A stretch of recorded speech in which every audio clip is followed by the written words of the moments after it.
খান মোহাম্মদ গোলাম মোর্শেদ, উনি একজন senior staff nurse. উনি অ্যাপ্লাই করছিলেন যে এই হস্টিমে যাওয়ার জন্য। তো হস্টিমে যাওয়ার জন্য একটা সাক্ষাৎকার নিতে হয়, যেটা 2018 সালের নীতিমালায় বলা আছে। এবং সংশ্লিষ্ট কর্তৃপক্ষ সেই সাক্ষাৎকার নেন নাই, না নিয়ে এই আপনার নীতিমালা বহির্ভূতভাবে বয়স বেশি বা একাধিকবার যারা গেছেন এবং কয়েকজন আছেন যে তারা নার্সই না, তাদেরকে তাদের সমন্বয়ে একটা 55 জন একটা লিস্ট করেন। সেটা চ্যালেঞ্জ করে আমরা হাইকোর্ট ডিভিশনে রিট করি এবং মহামান্য হাইকোর্ট ডিভিশন ওই 9 জনকে 9 জনের সিলেকশনের উপর একটা স্টে দেন যে তারা যেতে পারবে। সেটার এগেইনস্টে আজকে গভর্নমেন্ট এবং দুইজন প্রাইভেট পার্সন, যারা 9 জনের 2 জন, তারা দুইটা সেপারেট সিএমপি এবং সিপি ফাইল করেন।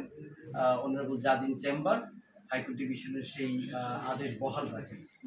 আদেশ উনি দেননি, তার মানে হাইকোর্ট ডিভিশনের যে আদেশ আছে সেটা এখনো বহাল আছে, তারা ওই 9 জন যেতে পারবে না। এখানে দুই জায়গায় দুই রকম বিষয় আছে। একটা স্বাস্থ্য মন্ত্রণালয় বলেছে যে একবারে বেশি যারা গেছে তারা যেতে পারবে না, আর একটা হলো যে অভিজ্ঞতার বিষয় বলছে ধর্ম মন্ত্রণালয়। এটা কি আছে এখানে? ধর্ম মন্ত্রণালয়ের যে আপনার সার্কুলারটা, সেটা হলো জানুয়ারি মাসে।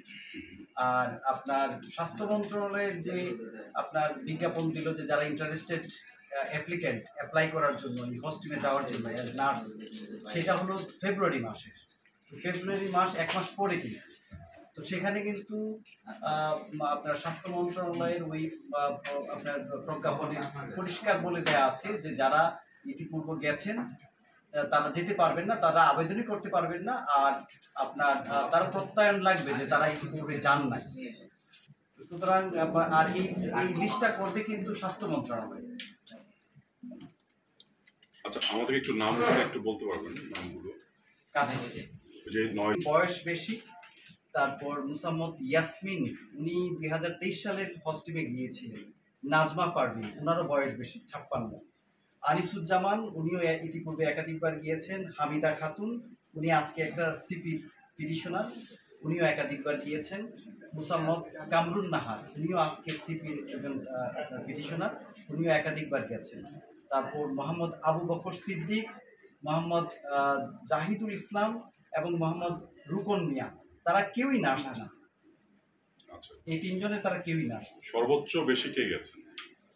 সর্বোচ্চ বেশি সেটা আসলে তথ্য দিয়ে বলা দরকার। আমি আপনার আমাদের পিটিশনে যেটা আছে যে নাজমা আক্তার, উনি বোধহয় একাধিকবার গেছে।